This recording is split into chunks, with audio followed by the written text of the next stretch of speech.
नमस्कार दोस्तों। आज मैं पश्चिम बंगाल के मुर्शिदाबाद में जो वक्फ कानून को लेकर के जो दंगा फसाद हुआ, उसके बाद वहाँ से बहुत लोग पलायन किए। अब वो मालदा की तरफ गए। और ये देखा जाए तो मुर्शिदाबाद ही नहीं, ये मालदा का जो पूर्वी मालदा का जो इलाका है, शेषगंज हो गया, धुलिया हो गया, अन्य क्षेत्र जो है वहाँ पे हुआ। यह जो क्षेत्र है ईसा खान जी का क्षेत्र है, जो कांग्रेस के वर्तमान सांसद हैं। उन्होंने अच्छे मार्जिन से चुनाव भी जीता। इसके साथ साथ वहाँ पे तृणमूल कांग्रेस की वोट प्रतिशत में कमी आई, बीजेपी के प्रतिशत में तो कमी आई ही। इसी से उबालित होकर के वहाँ पे जानबूझ करके दंगा फसाद कराया गया। और मैं पहले ही बोला था कि ये तृणमूल कांग्रेस, आम आदमी पार्टी, ये सभी भारतीय जनता पार्टी की बी पार्टी है। मेरा कहने का मतलब है कि ये सब जो है वो बीजेपी के लिए ही काम करते हैं, ताकि कांग्रेस को नेस्तनाबूद कर दिया जाए। उसका कारण यह है कि अभी दिल्ली में भी आम आदमी पार्टी की प्रचार करने के लिए तृणमूल कांग्रेस के जो नेता ममता बनर्जी ने भी समर्थन दिया, अखिलेश यादव जी भी आए। लेकिन अखिलेश यादव जी को बाद में समझ में आया, जब वो एक जो बाई इलेक्शन हुआ विधानसभा के, उसमें उनकी पार्टी जो मिल्कीपुर का इलाका है वो बुरी तरह हारी। तब उनको समझ में आया। तो इस पर एक कहावत भी है कि बहुत लोकतंत्र को लाठी में जूते की तरह लटकाए चले जा रहे हैं सभी सीना फुलाए। ये नई कविता के दौर की कविता है कि 2 पंक्तियां हैं जो सर्वेश्वर दयाल सक्सेना ने कहा है। किस तरह से ये लोकतंत्र को हालत बना दिया है इन्होंने कि ये सबके सामने है। और जिस तरह से ग्रामीण लोग अपने जूते को लाठी में लटका करके चलते हैं और सीना फुला करके चलते हैं कि मुझसे बड़ा कुछ नहीं, पेट में खाने के लिए तो कुछ हो नहीं हो चाहे नहीं हो, लेकिन अपने आप लोग को दिखाते हैं कि मुझसे बड़ा कोई नहीं है। तो ये फिर मैं आ रहा हूँ कि जो इलाका है ये ईसा खान का इलाका है। एक और भी कहावत है कि नहीं सुना है कि ईसा खान का जो ये इलाका है ये इनका प्रभाव वाला क्षेत्र है और यहाँ से ये चुनाव जीती हैं। और एक चीज़ और मैं इसके बारे में, मुर्शिदाबाद के बारे में बता देना चाहता हूँ कि जो लोग बतला रहे हैं कि यहाँ पे बांग्लादेशी लोग आ गए हैं, सब बांग्लादेशी हैं। तो जब भारत आज़ाद हुआ था तब तक 14 अगस्त से लेकर 16 अगस्त 1947 तक जो मुर्शिदाबाद का इलाका था वो पाकिस्तान में था। जो रेड क्लिफ लाइन जो खींचा गया था वो मुर्शिदाबाद को पाकिस्तान में दिखाया गया था। लेकिन मुर्शिदाबाद के लोगों ने इसका विरोध किया और उन लोग भारत में ही रहना पसंद किया। तो इस तरह के जो इल्ज़ाम लगाना या ब्लेम लगाना कि वे सब बांग्लादेशी हैं या पाकिस्तानी हैं, ये सही नहीं है। दूसरी बात, अभी मुख्तार अब्बास नकवी ने कहा कि जो वक्फ एक्ट को लेकर के कि ये सब पाकिस्तानी और परिवारस्तानी हैं, तो मैं आपको बता देना चाहता हूँ मुख्तार अब्बास नकवी जी कि परिवारस्तानी आप समाजवादी पार्टी, राष्ट्रीय जनता दल, कांग्रेस यानी इंडिया अलायंस के लोगों को आप कह रहे हैं।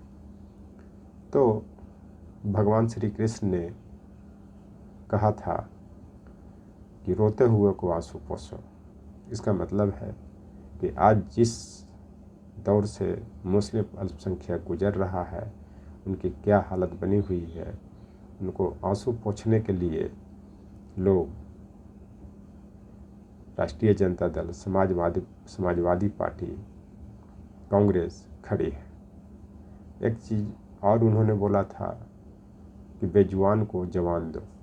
इसका मतलब ये होता है कि जिन लोगों को ताकत के बल पे, सत्ता के बल पे, दौलत के बल पे दबाया जा रहा है, इतना दबाया जा रहा है कि बोल भी नहीं पा रहे हैं, तो उसको बोलने की ताकत दो। जिसका काम माननीय लालू प्रसाद यादव जी ने किया, मुलायम सिंह यादव जी ने किया, काशीराम जी ने किया, मायावती जी ने किया, कि जो लोग पीडीए, पिछड़ा दलित अल्पसंख्यक बोल नहीं पाते थे, उन्होंने इन लोगों के खिलाफ आवाज़ उठाना शुरू किया। कृष्ण जी ने यह भी कहा था कि कमज़ोर को ताकत दो। वह ताकत बाबा साहब भीमराव अम्बेडकर ने संविधान के माध्यम से दिया। फिर उस ताकत को ये लालू प्रसाद यादव जी, मुलायम सिंह यादव जी, स्वर्गीय शरद यादव जी, ये सभी ने आरक्षण ला करके, ओबीसी को आरक्षण ला करके ताकत दिया। पहले से SC ST का आरक्षण था, लेकिन जब सभी लोगों को आरक्षण मिल गई, तो इन लोगों की ताकत में बढ़ोतरी हुई और इन लोग एक होकर के हर जगह लड़ रहे हैं। इसमें इन लोगों की कामयाबी भी मिल रही है। कृष्ण जी ने एक बात और कही थी कि जब किसी को बुरा समय में मदद नहीं कर सकते हो, तो उसके लिए सिर्फ कम से कम साथ में खड़ा हो जाओ।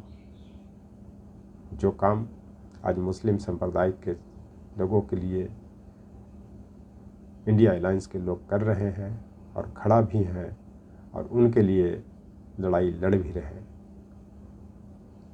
लेकिन सर्वोच्च न्यायालय का जजमेंट पर सवाल उठाना, कुछ लोग उनको सुप्रीम संसद कह रहे हैं, तो सुप्रीम संसद तो नहीं मैं कह सकता हूँ, लेकिन सुप्रीम संवाद है। उस संवाद का मंदिर है। ये सर्वोच्च न्यायालय का ये कर्तव्य बनता है कि वो संविधान की रक्षा करे, संविधान के विश्लेषण करे, क्योंकि सर्वोच्च न्यायालय को संविधान का रक्षा कवच कहा जाता है। जो पहले बता रहे थे कि वक्फ अधिनियम से किसी को नुकसान नहीं होगा, लेकिन अभी महाराष्ट्र में आप लोगों ने सुना होगा कि एक दरगाह को ध्वस्त कर दिया गया, जिसके कारण वहाँ के बम्बई हाई कोर्ट ने भी लिपापोती कर दिया। जो अंतिम मामला सर्वोच्च न्यायालय में आया और सर्वोच्च न्यायालय ने हाई कोर्ट के साथ साथ, बम्बई हाई कोर्ट के साथ साथ महाराष्ट्र सरकार को भी नोटिस जारी किया है। तो ये लोग जो बता रहे हैं कि पसमानदा मुसलमान को फ़ायदा होगा, तो और जो गरीब मुस्लिम उनको फ़ायदा होगा, तो ये बताइए कि अगर मान लिया जाए कि सबसे ज़्यादा संख्या पसमानदा को बताते हैं, तो सबसे ज़्यादा डेथ पसमानदा लोगों में होगी, तो उसको दफनाया कहाँ जाएगा। आप एक आंकड़ा उठा के देख लें या पता कर लें कि जो मदरसा में पढ़ने वाले लोग किस जाति के हैं, या और इस तरह के जो दरगाह हैं या और ये सब चीज़ें हैं, उसमें भी पकड़ किसकी है, ये सब सोचने की बात है। तो इसी पर एक कहावत भी है, चाहे कितना भी बिगड़ जाए जमाने की कहर, चाहे कितना भी बिगड़ जाए जमाने की चलन, झूठ से कभी सच को हारते नहीं सुना है। इसका मतलब ये होता है कि आप कितना भी झूठ फरेब फैला लें, गलत ये कर ले, लेकिन अंततः सच्चाई की ही जीत होती है। और वो जीत के लिए जो भी हैं इंडिया अलायंस है संघर्षरत है, उनको सफलताएं मिल रही है। उसी कारण फिर एक बार सोनिया गांधी जी और राहुल गांधी जी और रॉबर्ट वाड्रा जी पर पुनः ईडी लगाया गया है, ताकि जो मुर्शिदाबाद में जो दंगा फसाद हुआ है उसके खिलाफ इन लोग आवाज़ उठा रहे हैं। तो मैं एक बार फिर कहना चाहता हूँ पीडीए के लोगों से कि आपस में एकता बनाएं और आपसी एकता के बल पे मुकाबला करें, तभी देश मजबूत होगा, राष्ट्रीय एकता अखंडता मजबूत होगा। थैंक्स।